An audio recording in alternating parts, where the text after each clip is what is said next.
So another Patreon Q&A. Thank you again, Patreon, so much for your support and for the questions. If you are not a Patreon, consider joining us on Patreon. Lots of extra content, videos, presets, patching techniques and ideas.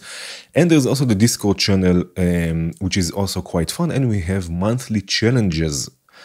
So if you are not a Patreon, come join us on Patreon. If you are a Patreon, come join us on Discord. Again, there are monthly challenges with giveaways. This month we have also a Bitwig 8-track subscription and lots of other things that you can choose from. We had only 3 submissions this month. It was a tough one. It was a tough challenge. It was a sound design challenge. But never mind. Nevertheless, 3 submissions are more than none. Right, so I gave each submission 3 numbers. And I'm going to run a sequencer here at random. This is not a competition. This is just for fun. So I'm going to choose one at random, more or less random, as much random as it can get in this case. So let's see, I'm going to trigger these 9 steps. One of them will be the winner, number 3. Number 3, right? Yes, last time I had a mistake. Number 3 is Hop Up. Hop Up, you are the winner this month. Congratulations, you are the winner. I will contact you on Discord. Right, so again, if you are not a Patreon, come join us on Patreon. If you are a Patreon, come join us on Discord. It will be fun. And let's start with the questions. We have quite a few this month. First one is from Chris. Hey Omri. Hi Chris. Would you please explain with a few exaggerate examples of what for you a mud and a clash sounds and how to solve it? I prefer without one sound ducking in side chaining. Thank you very much. Thank you, Chris. Alright, so as always I have something prepared here. Mud. Let's see. Alright, so here I have a small patch that should show this muddy thing. So what I have here, I have 2 FM operators, right, that will sound like this. This is one. Oh, I need much more levels here. Just a second.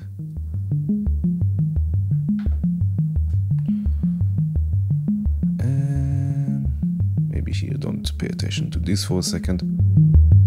All right, right. So we have this FM operator and we have another one.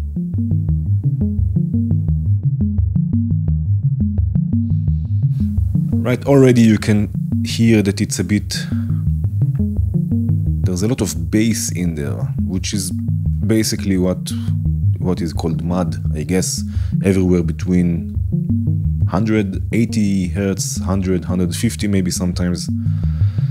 Right, to this I also have a bass, which will be this one. Now it's starting to get a bit louder.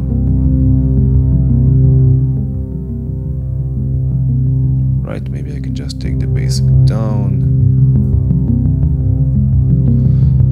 Right. So already you can hear that it's a bit too much. And then to this there is another voice with basil.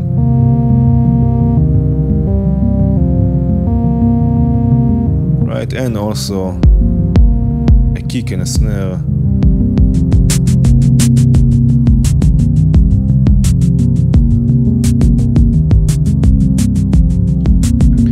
Right, and I have here what we saw before. I have here, it's called the neutron equalizer from Isotope. You don't need this, I just wanted to show you what's going on here. So here you can see everywhere between, what is this, 80, right, to about 150, somewhere here. If I solo this, you hear there's a lot going on here.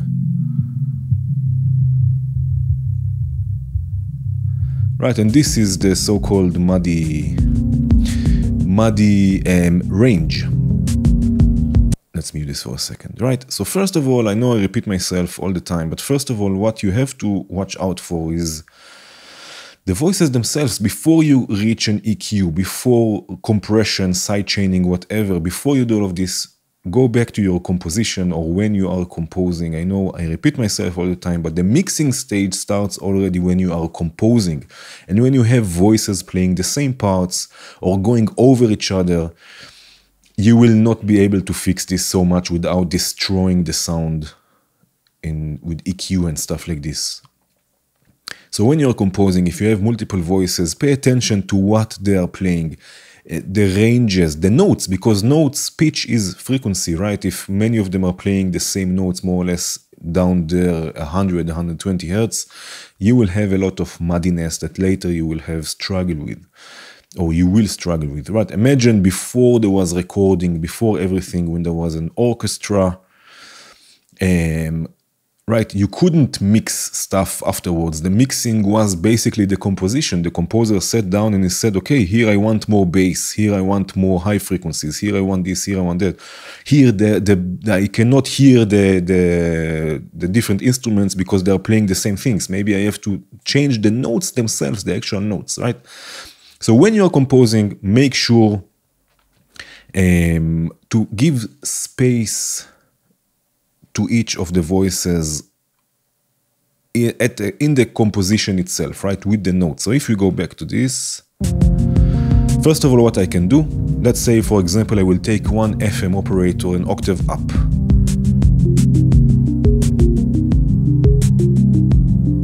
Already I can hear it better, right?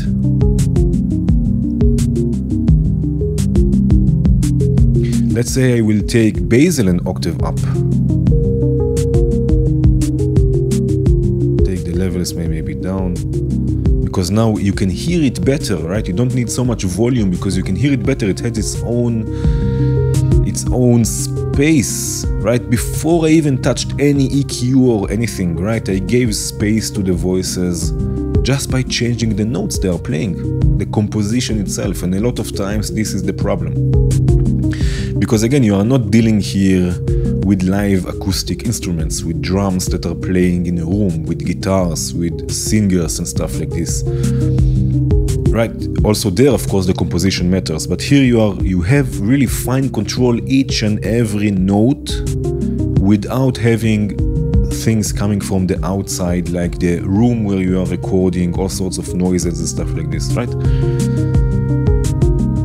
So already it sounds a bit more open, and you can see this here also. Right, if I solo just the both FM operators, right, let's get rid of this for a second. Right? If I bring back the other one an octave down, like it was before, look here. Right,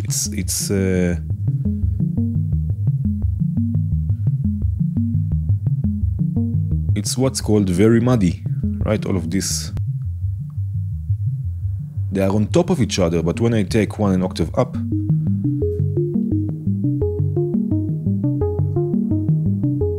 right, there is more space. And yes, it's changing the sound, it's changing the piece, it's changing the composition, but that's how, I mean, that's the best way you can already make sure there will be no problems later down the line, right? The same with basil, it was here.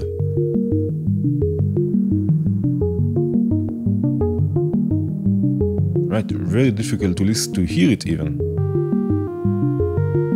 And now all of a sudden it's out, and you even have to take the levels a bit down because it's all of a sudden you can hear everything. Right? So first of all, my first tip for you is, if you have issues, go back to the composition, go back to the actual notes, what the actual instruments, what they play, right, and try and see if you can change something to give more space to each voice, right? Another thing you can do that is very common, and I do also all the time, by the way, there are live streams on Patreon where I mix some of my tracks, so go ahead and watch those also. There are maybe some stuff that you will find also interesting.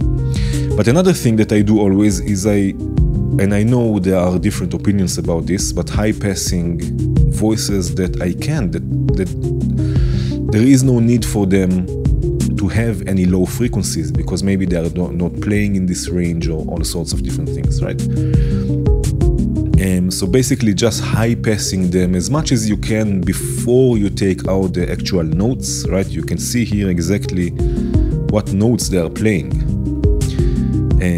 Right, so just high passing them. You can do this with any instrument. You don't need really neutron or anything. You can do this with any EQ, right? So this is 45. You can take this a bit more.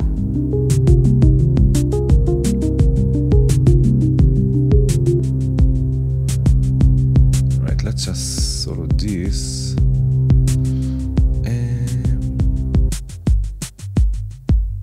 This. Right, this is what I'm taking down, what I'm taking away from the voices. This is now a bit too much, I guess. But somewhere here.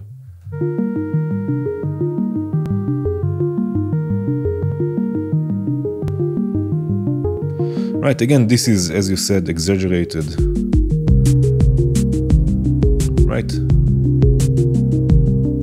But just by doing this, you can create more space and create less clashes, right? Less instruments clashing with each other and less frequencies clashing with each other when you don't want sidechain, of course.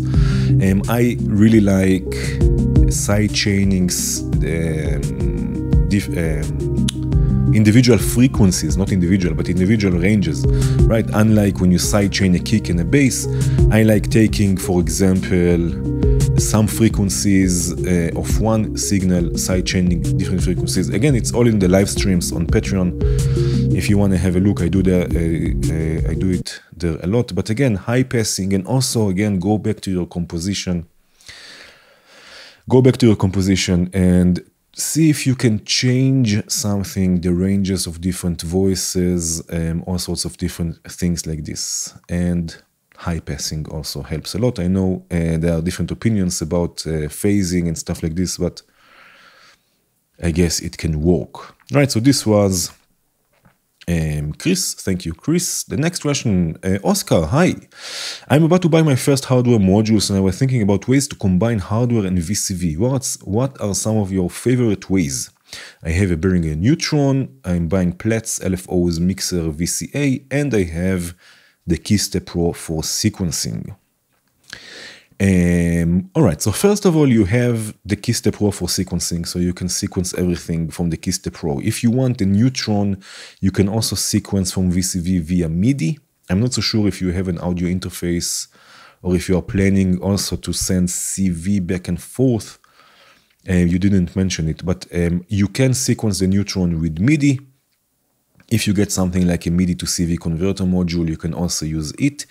I'm not so sure if I would recommend something like this for rhythmic patches or rhythmic tracks or music, because the MIDI in VCV is not working perfectly. There is latency, the clocks are not so stable. We will speak about this also later. I think there's another question about this. But again, you can sequence the Neutron with MIDI, which is great. You can sequence, you can also, actually, what you can also do is use the Keystep Pro as a MIDI to CV converter, because you can send MIDI from VCV to the Keystep Pro, and then it has CV outputs that you can then sequence Platts and stuff like this. So you don't even need a MIDI to CV converter if you have the Keystep Pro. Which will work also with the Keystep and the Beatstep Pro and stuff like this, right? So you can use the Keystep Pro also as a MIDI to CV converter. Again, sequencing stuff. You have LFOs. You will buy LFOs. Platts is also a great complex LFO. The Neutron has a few different modulation possibilities, sample and hold as well. What else you can do is process the sounds in VCV Rack. Now again, you didn't mention anything about an audio interface or something like this, so I'm not so sure if you can do this, but if you have an audio interface, you can process Platts and the Neutron in VCV Rack with corner block 2, with delays, with reverbs, with ring modulators and stuff like this. Yeah, so there are some possibilities here. Again, you have the Keystep Pro, so sequencing, I'm not so sure you will need more than this. The Keystep Pro is amazing. There's also another question about it later on. And if you have an audio interface, you can process things. And you can use, I keep banging the mic, and you can use also the Keystep Pro as a MIDI to CV converter, which can also be quite fun. All right, Oscar, thank you. Let me know if you want more tips or stuff like this, or if you have an audio interface, or if you are looking for an audio interface. James, all right, hey, hi James, hi Omri. I'm Omri. I'm thinking about processing electric guitar in VCV. Do you have any useful tips regarding that? At the moment, I don't have any proper audio interface, so if you could recommend a cheaper one for this task, I'd be happy. Also, is there a way to turn audio into pitch CV? That would be radical. Thanks and have a nice month. Cheers, James. All right, so first of all, you want to process guitar in VCV, you will need an audio interface. And I have here a few suggestions for you. So first of all, I had, can I zoom out a bit? No. I had this interface from Steinberg. This is the UR242. I used it quite a long time. I still have it. I just don't use it because I got a different one. I used it for quite a long time. It was perfect. It worked perfectly. I could use really high settings in VCV rack also, and it worked without glitches and stuff like this. It has 4 inputs. It has 2 in the front where you can use for your guitar. Also, it has also 2 line inputs in the back. It has also high Z for guitars, of course. Yes, so if you want this one, it's not very cheap, but it's also not very expensive. I think it's about between 150 and 200 euros, I guess. But again, it works great if you have also, if you are planning also combining a mic or something like this. This can also work. Another one, which I don't have any experience with, is from Arturia. This is very affordable. I think it's around 90 euros or 100 euros or something like this. It's the Mini Fuse one. I think it's also, they just released something like this. Right, you have also a guitar input.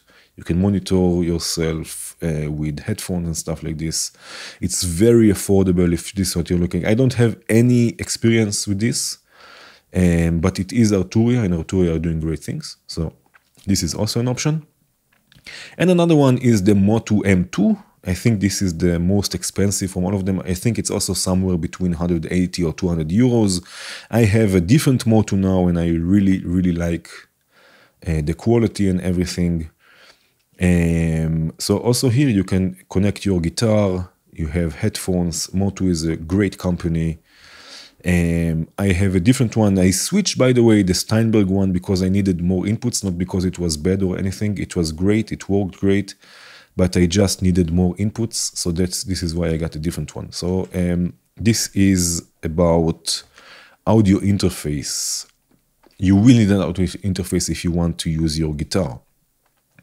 Now, any useful tips? So I have also something here already. Guitar, yeah. Right, I have also my bass here. Let's see, maybe I will connect it also in a second. Right, so first of all, of course, looping is great. Simpliciter is great for this because you can really create different textures and stuff like this, sound on sound recording. There's also the looper from Lilac, which works great. It's no clicks or anything. Another thing I really recommend using or experimenting with is this filter bank from Bog Audio, the Pack 6. There's also a bigger version. Basically, you have a bank of filters, you send your guitar to the input, and you can really play and modulate the different levels of the different bands. And you have also envelope followers. Let's see if I can connect. You know what? I'm speaking here without showing you. Let's see. Let's take this for a second. All right. So first of all, when you connect your guitar, I recommend amplifying it also in VCV. This is also what I do. Let me just grab it. Opala. Let's see if it will not bang anything here. All right. You couldn't hear this because it was not connected, but I made a face. So anyway, when you connect it, I recommend using Shaper from Squinky Labs to amplify this a bit. Right?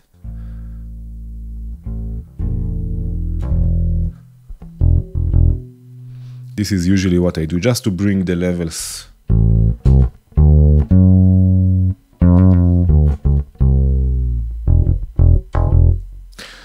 Anyway, right, so if now I send the guitar also to the, or maybe just to the filter bank, right, you can see I can basically take maybe the lows a bit down, right? I can also modulate things.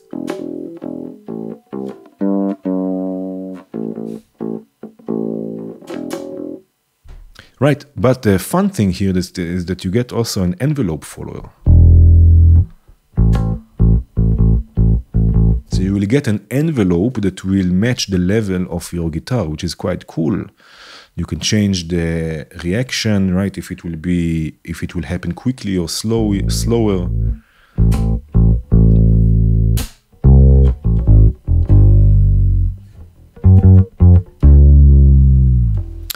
Anyway, I'm not a bass player, so I'm not a guitar player at all, actually, but. And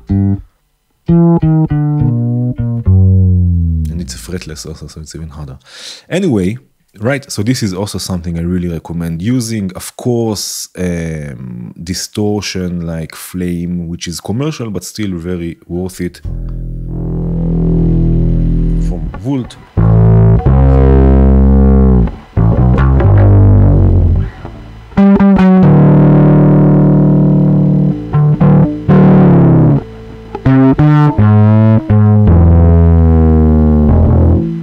Right, wave shapers like also the one from Volt.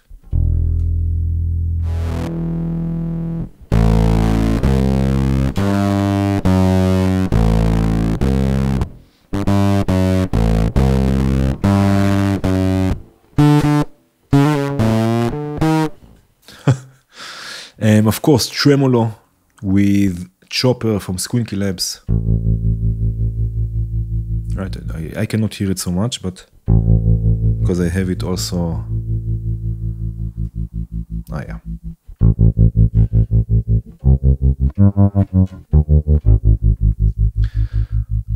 Right, and again, building textures and stuff like this. Before I want to show you also the pitch, the audio to pitch. I want to show you something that maybe if you want to do looping that is synced, sync to the clock, maybe something like this will help you. Right, so if I have here, for example, I'm going to the looper, right? So I can record basically. Right, basically I can record loops. And let's say that I have some sort of a kick drum or something like this, and I want to record in time. Right, and I want to record in time, and I want the loop to be perfectly in time with the clock, basically. So I can use something like the trigger buffer. This one is from ML. Basically, it will save a gate in a sort of a buffer and will output the clock, output this gate only together with another signal that can be a clock. So the input will be basically the clock. I can use a clock, let's say, divided by 4, let's say, so it's easier for me to punch in and out. This will go to the record CV input, and now I can either use an external signal if I want to arm, if you have a pedal or a button or something like this, or I have here a button that I can choose arm, and now it will be perfectly aligned. So let's see.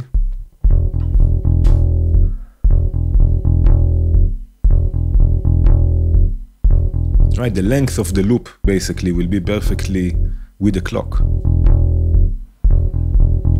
Right, let's try something better. It's hard with the mouse, and maybe divided by 8 is better. Right, let's see.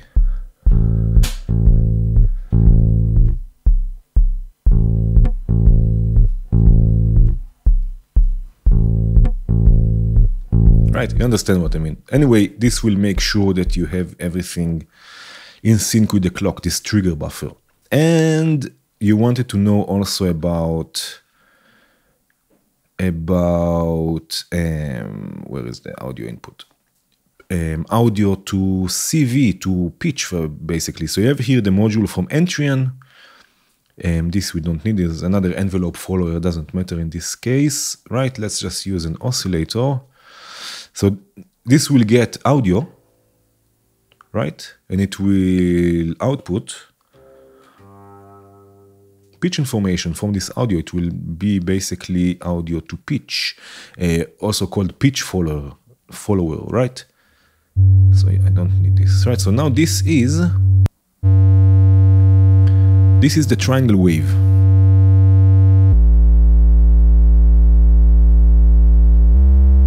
It's not perfect.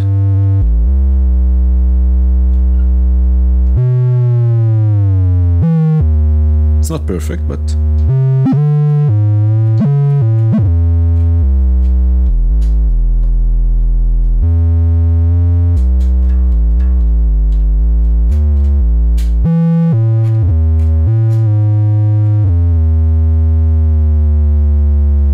right, but basically it will follow the pitch. You have a smooth here and low pass filtering to know to change a bit the settings if you want to experiment with this, right? So basically some modules that you can use,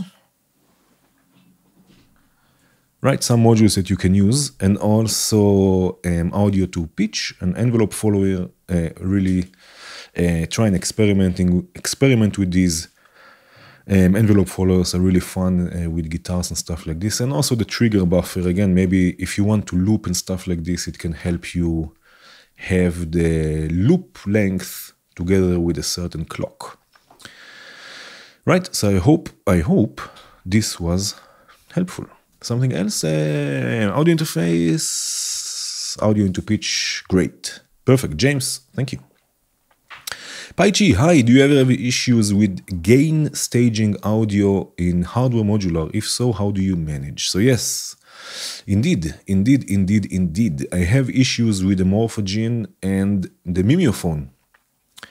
I know both of them have input gain control. So with the Morphogene, it works a bit better, but with the Mimeophone, always when I use the Basimilus, the BIA, or when I use Neoni now, the new Neoni, it's always too much, it's always too hot for the Mimeophone, never mind which level settings I'm in.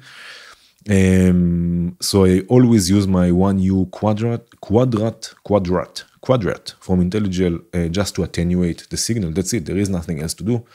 I just attenuate the signal. If I go through a filter, I take the drive a bit down, which is a bit of a shame because the filter is changing the sound also. So yeah, just attenuating it before, but this is more or less it.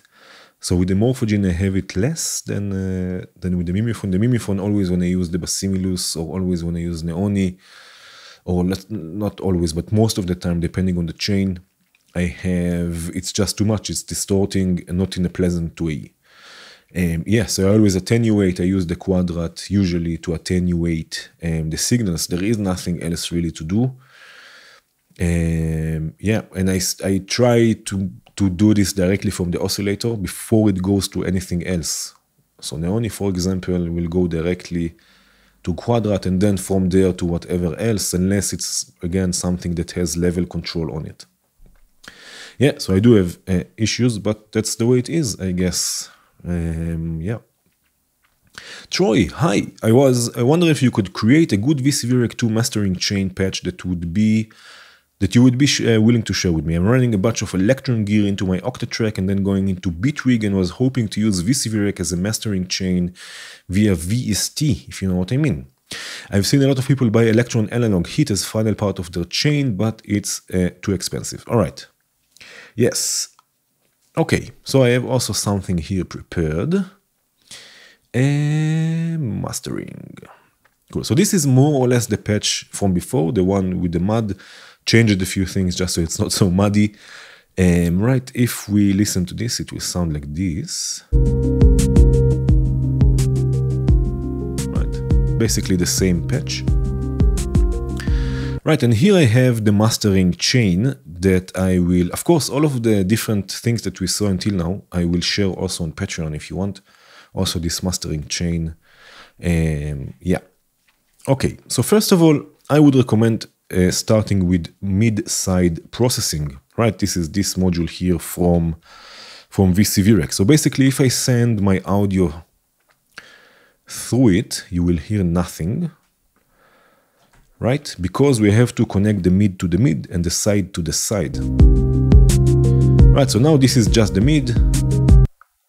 This is just the side, right? You hear the difference that you hear on the sides. And this is everything that is the same you hear in the center. What I like to do is sending the side to a bit of saturation or a bit of some sort of harmonic. Let's take the mid out for a second. Harmonic enhancement, right? So here I'm using tones. The same with the mid, I like using the Briatus, right? So I'm sending the mid to the Briatus and back to the mid. For some saturation, already it sounds a bit louder, of course, but also a bit more. Just have to watch the levels here.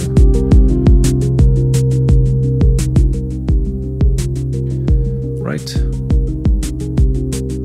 And then after the Briatus, what I do, I go to a compressor. This one is from Squinky Labs. Attack, not so quick attack, but a bit quicker release, right?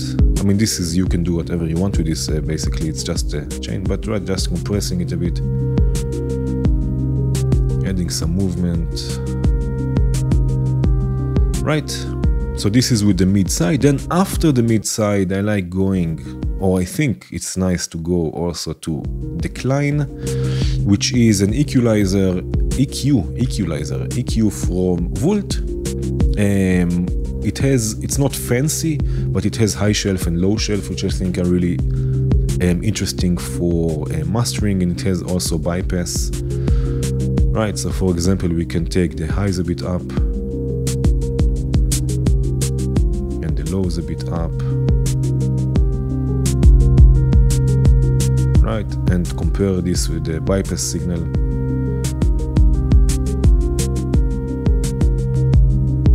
Right, and then after this, going to bass master. So here, first of all, I can solo the bass, or just the high, but the bass, which will be around everything below 120 Hertz, and see what's going on there, if it's too muddy, if it's right.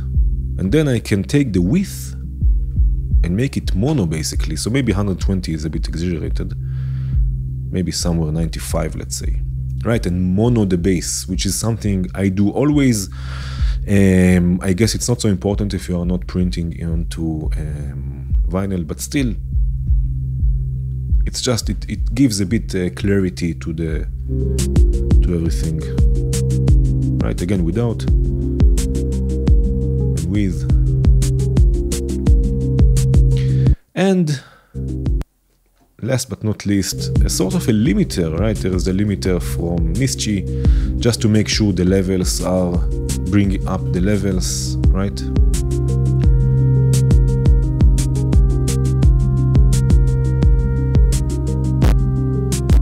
Making sure it's not doing this. Right, so this is the chain. Again, mid-side with some saturation and compression.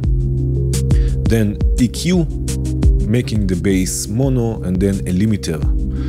I think this is quite a nice chain, right? If you have it at the end of your chain, I think it's quite interesting, especially adding this saturation and stuff. This will be available on Patreon if you want to download it. Let's see if we can see how it is before and after. Cool, so this is before.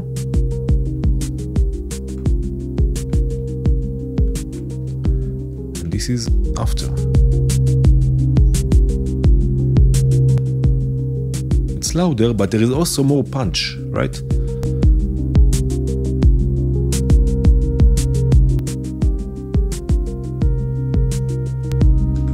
Right?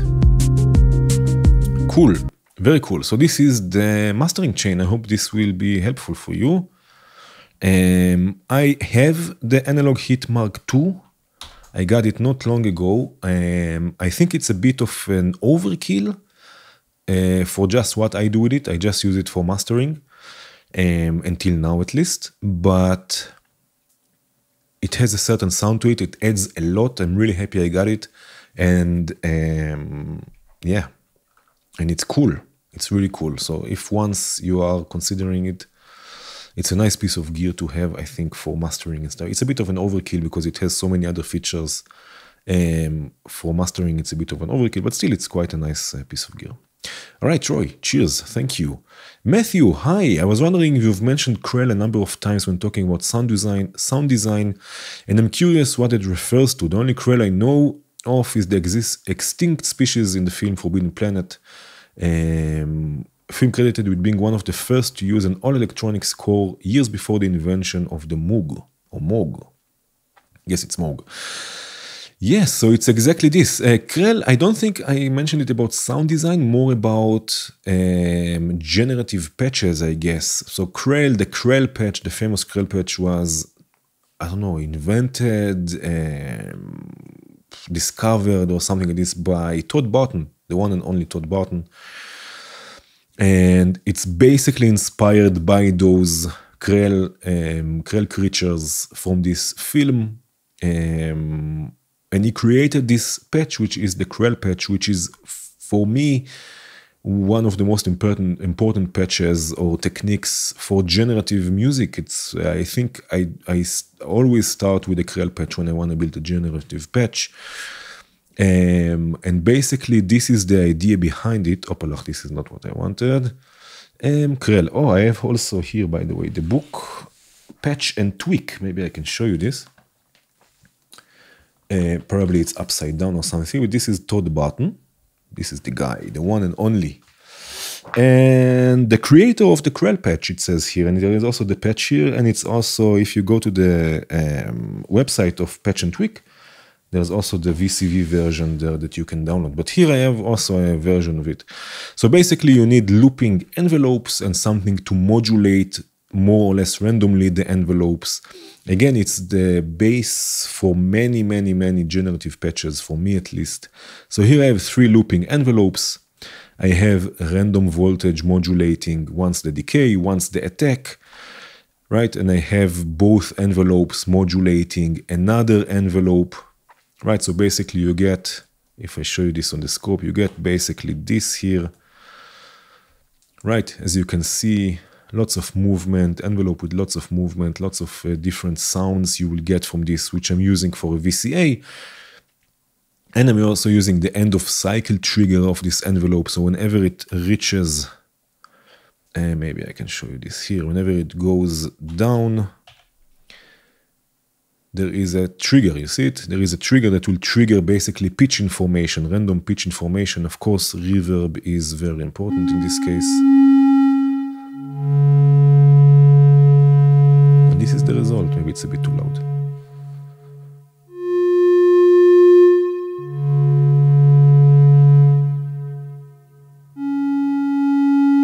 Right, and by changing the envelope,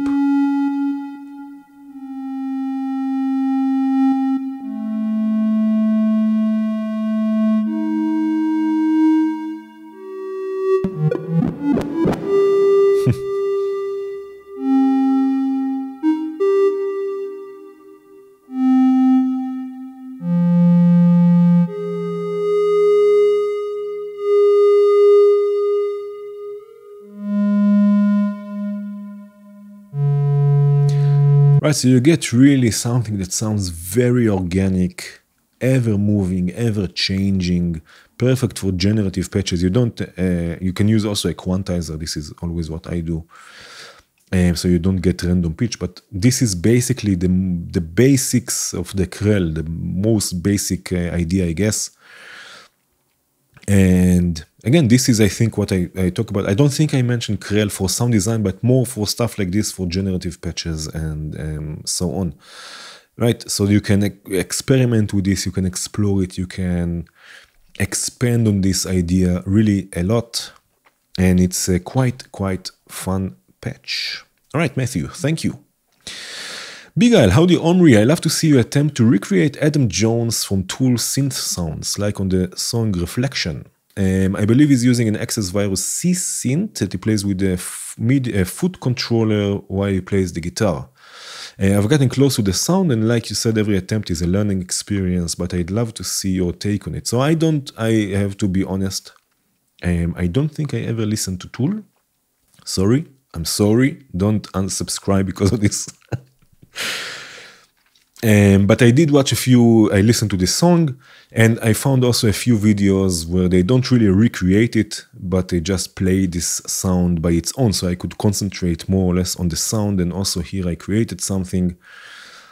It's not really there, I guess, but again, it was a learning experience, and it was a fun try to recreate it. So this is the sound.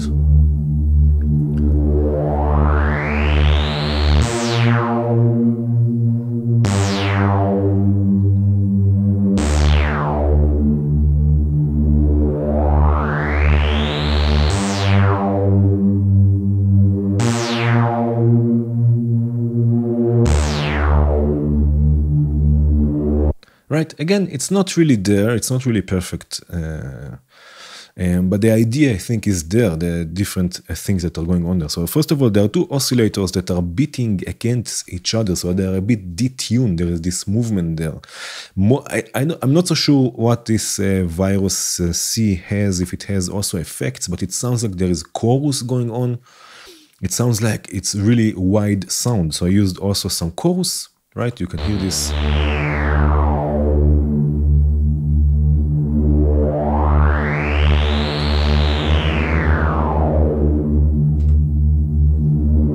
Right, and it sounds like there is always an LFO there going on the filter. The filter has lots and lots of resonance. I thought at the beginning that maybe it's a sync sound, it's the sound of a sync, but I saw the videos there and the light for the sync was not on, I believe. So I think the sound there is coming from the resonance of the filter. Right, and there is an LFO there that is always changing the filter, but there is also an envelope that brings in the filter, like there is like a stab.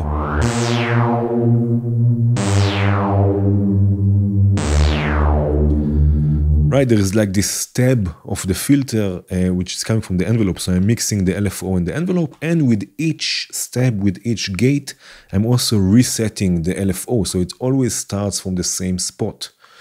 Right, so every note will sound the same, but there was always movement there and everything. So I guess this is quite, I don't know if it's using also, I'm pretty sure there is no reverb there actually. It's all, this wideness is coming from the chorus. I believe there is a chorus, maybe, I don't know. Maybe I will get a chance to dig even a bit deeper. But yeah, this is the sound. It's an interesting sound by itself, never mind if it's...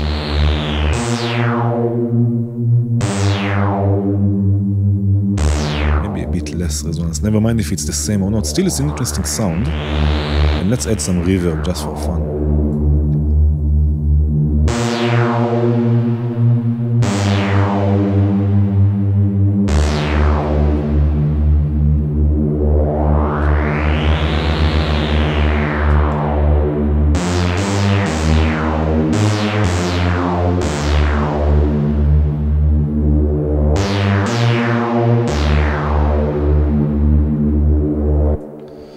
Right, so I hope this was somewhat close to this.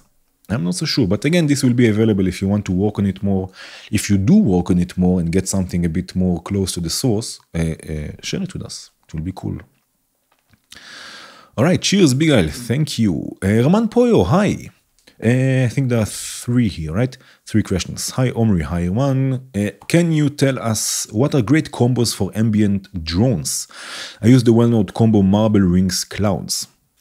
How can you make a deep, wide ambient drone? And there is a new Bifaco pen module stereo strip soon in VCV. It arrived in VCV. Can you learn us more about panning? All right, so let me bring in this patch that I built. Import selection. I like those selection stuff. Guitar drone. Yes, drone. All right, so let's start first of all with creating a drone. I like for a drone, an ambient drone, I love using super saw or multiple oscillators. I like using saws from Squinky Labs. In hardware also I use Psych. For Instru, in this case I use both. Why not? It's VCV, like we can use both. Let me just mute everything, and then I will bring in this here. Let's see. Right, and then a filter, a stereo filter, I used Freak here, which is commercial, so you will need to buy it, but it's an amazing stereo filter with all sorts of different filter types. I'm using here Ferox, which adds also some distortion. Right, this is going once directly to the mixer.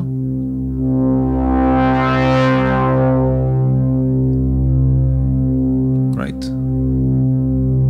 I love the movement of super saws and stuff like this. It's like very stereo. Right, and to make this even more stereo, to add more width, to this drone, I do it all the time, I know, but also here I'm doing it. I'm sending a copy after the low pass filter, a copy to a high pass filter. In this case, I'm using this joint. This is going to a delay and reverb. So only the higher frequencies, let's call them, will go actually to the delay and reverb, and they will add lots and lots of width.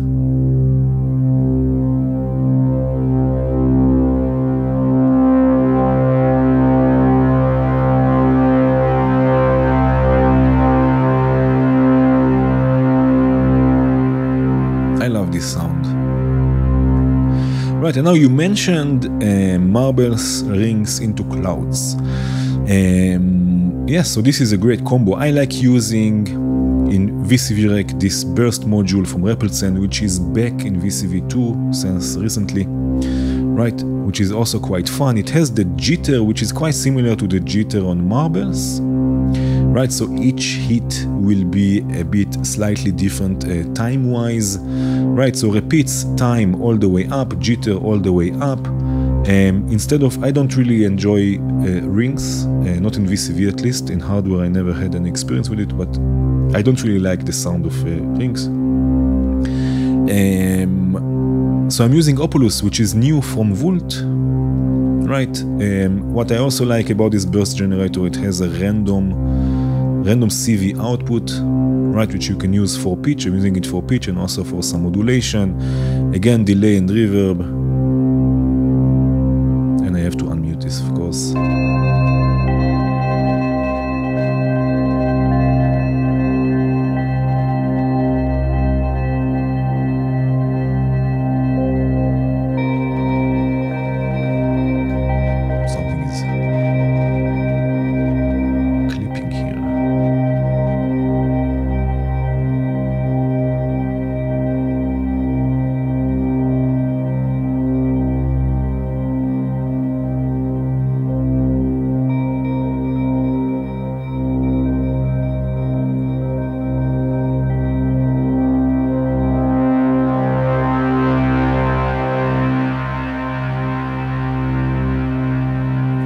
And yes, the module, the stereo strip from DivKid and Befaco is available already in VCVREC. Quite an interesting module. It makes really a lot of sense in hardware, especially. It has the built-in sort of EQ that you can use. Of course, panning. It's a VCA also. So here I have some noise from Noise Plethora. And I have to unmute this as well.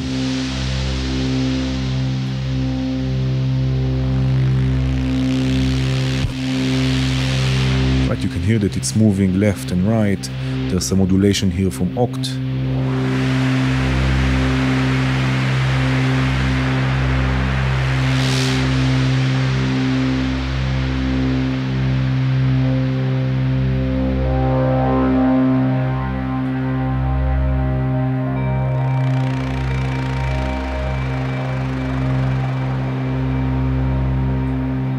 Right. So again, this will be available also for download on Patreon if you want to download this selection, this preset. But let me show you a bit more about this here. This we don't need. Right, so this was about the drone, the ambient drone. I like to use Reburst for those nice bell-like sounds with FM. Right, so if we connect here, I want to show you the panning here, which is quite fun here on a stereo strip. Maybe something like this. I hope you can hear it. Right. So when I pan this sine wave to the left, when it's all the way to the left, basically it's coming now only from the left side, right? So it's coming only from one speaker, right? Just the left side. When I turn it all the way to the right, again, just from one side. But when it's in the center, it's coming from both, which might seem like it's louder. Right, so this is something fun about panning, is the pan law. Right, so if you have it, for example, by 6 dB, right, have a look what happens here also and listen. It sounds like no volume is getting lost, right? It sounds like the levels are more or less the same. Actually, it sounds a bit like it's louder even. You can even see this here. Right, this where we started. And now we are almost at 0. Right, if I change this to, if I take this to the left and change this to 3 dB, now it's softer, you see? Let's bring it back to 6. And now to 3. Right, and now to 0 basically, which is even softer, which means that when it's in the center, you will perceive it as louder than it's in the left or in the right. Right, so something you should look for is this pan or panning law. Right, I guess 3 dB is more than enough. So when you pan things, they don't lose so much volume. I think also on Mix Master it's available to change this. Stereo pan mode. True panning, balance linear. It has also in here mono pan law.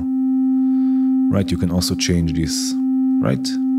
With compensation or without compensation. Right, so this is also quite interesting. But another thing I want to show you, which is also quite fun, is how you can pan voices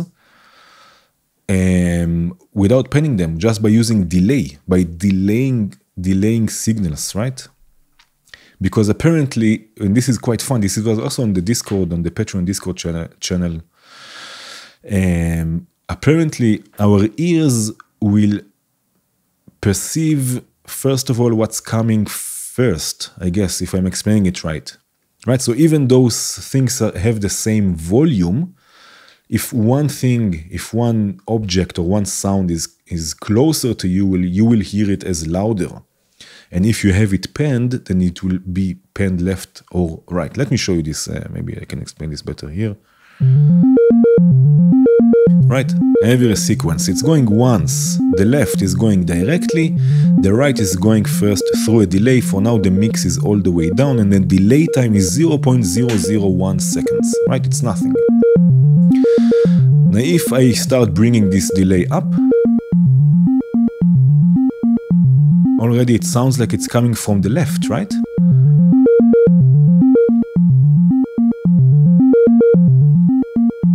Right, let me take this down for a second. The signal on the right is being delayed by very, very slightly, but still, because our ears hear first what's coming on the left, it will be louder and it sounds like it's coming from the left. There is no panning here, this is just delay. Right? And I can make this even more extreme. Right? The levels are not changing. It's just that the signal on the left is reaching our ears before the signal on the right, so we perceive it as louder. Right? This is what's called the Haas effect. Right?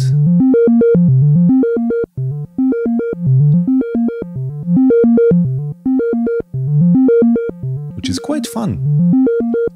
Right, so if you want panning, if you want this, I do sometimes with the Chronoblob too, to make a voice sound wider, I just create slight variation in delay. Now if you take this too much, you already start hearing too distinct voices, right? So if you go to... Now this maybe not.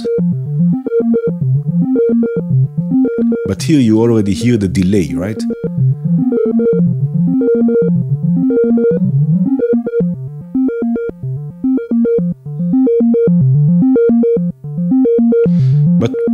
again, just by delaying a signal, right, your ears will hear it first and it will be perceived as louder and therefore also panned, in this case, to the left. So this is also something you can experiment with. Panning is fun. We are really lucky to have Befaco in VCV and also this new module from DivKid and Befaco.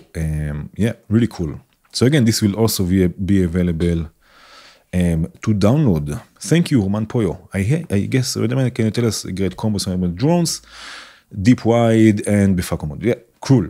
Roman Poyo, thank you. Oh, this is not the last question. Okay.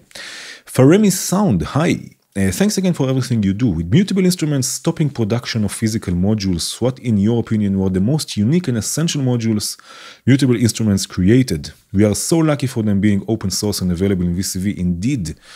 Indeed we are. Indeed. Amazing, crazy. It's almost unbelievable that stuff like this is available for free also, which is quite unbelievable. So I think, of course, I have to mention clouds. This is only my opinion, right? But I think all of the modules, or at least 90% of them, are important or are really significant to the modular world. But anyway, clouds for me is really a favorite of mine. Actually, it's not clouds, it's the idea behind clouds. So this module itself, this clouds module, I don't really like. The interface is not really I don't really enjoy the interface. But in VCV we have Supercell, which is amazing, and in hardware I have Microcell, which is basically clouds but with a different interface, with a few more features. It's like they took clouds to a new level, to another level. But yes, clouds, as the idea of clouds, granular, freezing, time stretching, stuff like this, it brings a lot of new sounds because you don't have yet another oscillator, another wavetable, or whatever. You have new sounds that you can bring from everywhere. You can record a bottle of water, right, and create new sounds with it, process it in all sorts of ways. So I think clouds for me is for sure the favorite module. Another one that I used a lot once, many years ago, no, not many years ago, I'm joking, but a long time ago is Stages, the segment generator, which I loved using as a sequencer.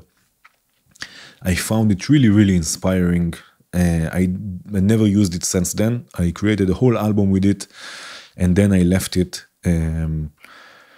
But I think it's also an amazing module, especially for hardware, because it can do a lot depending on how you patch it. Yes, and it's great for small systems and stuff like this. So those two, Stages and clouds, I think are my favorite. Of course, there are many other modules. There is Elements, the modal synthesizer, both macro oscillators, amazing, marbles, tides, branches, which I also have in hardware, which is amazing, right? So really crazy. It's insane it's unbelievable to think that we have all of those tools in VCV, like all of those tools or instruments for free in VCV Rack. It's unbelievable. And I'm pretty sure since everything is open source, that mutable instruments will not just disappear because they are not working anymore or producing anymore. I'm pretty sure we'll see more and more clones and stuff like this of all sorts of different of their instruments, because there are some things that are really interesting. Again, like I mentioned, clouds, marbles, there are also all sorts of clones. Of course, the macro oscillator, both of them. Yeah, so really it's insane. Really crazy to think about this. Unbelievable. And yes, we are very, very lucky. Golden Pyramid. All right, this is the last question. Golden Pyramid. We are already an hour, almost an hour. Golden Pyramid. How was your experience been with the Keystep Pro? Hi, Golden Pyramid, by the way. With the Keystep Pro, I've seen your video using it with VCV. Curious if 2 years later, does it still satisfy and excite you? Gracias. So my answer is yes and no. First of all, yes, I still have it and I use it all the time. You cannot see it, but it's there behind me next to my hardware case. I use it all the time. I think it's an amazing, amazing instrument for sequencing and all sorts of different things like this and playing. I use it for sequencing a lot. I use it just for recording stuff from the computer into the modular. This was the yes. I still use it. I still think it's great for hardware. And this is where the no comes from. I don't use it with VCVREC. I don't use it with VCVREC. Unfortunately, VCVREC still is not amazing with MIDI. Maybe this will change soon. Maybe not. I'm not so sure. MIDI is unstable. Clock is unstable. Again, I say unfortunately because I had high hopes back then in VCV1. I really thought that when VCV2 will be released, it will be much, much better. But unfortunately, it's not. I'm not using it with VCVREC because it's hard to sequence things. Everything is getting out of sync. The clock is jittery, latency, stuff like this. So unfortunately, I'm not using it with VCVREC. I have here the modular, which I'm using with VCVREC, which is great. And I have here the keystep, the original one, which I love and I use all the time, but I use it just for playing stuff, unfortunately, because again, the sequencing and everything is just not working with VCVREC. It's just not working until now. Maybe tomorrow there will be an update. Maybe in a year there will be an update. Maybe the next version, VCV3, will be better with MIDI. But for now, it's just not working. So I'm not using the Keystep Pro with VCVREC, unfortunately. But I'm using it all the time with hardware. You will see the stuff that I uploaded on my music channel not long ago that I'm still using it. Yes, that said, if you have VCVREC for the VST version, VCVREC Pro, and you're using VCV in a DAW, then the DAW will take care of all of the MIDI, so it will work better, I believe. But if you are working with the DAW, then you have also all of the tools of a DAW. So yes and no. Yes, I'm still using it. I still think it's amazing. It's not perfect. I wish it was a bit smaller, although I don't really see how, because it has so many features. I don't see myself taking it out anywhere, although for now I'm still just in the studio. So for studio work, it's amazing. And it's still getting updated, which is also quite cool. Now you can also record arpeggios into sequences and stuff. Really an instrument, especially when you have 4 of them, right? Keystep Pro, you have 4 sequencers, which is quite cool. But I'm not using it with VCV, unfortunately. I'm not using any sequencer with VCV, actually. Yes. Unfortunately, I hope it will be fixed soon. Anyway, this was the last question. Thank you again, Golden Pyramid. Thank you, Patreon, so much for your support, for the questions. Consider joining us on Patreon. Cheers.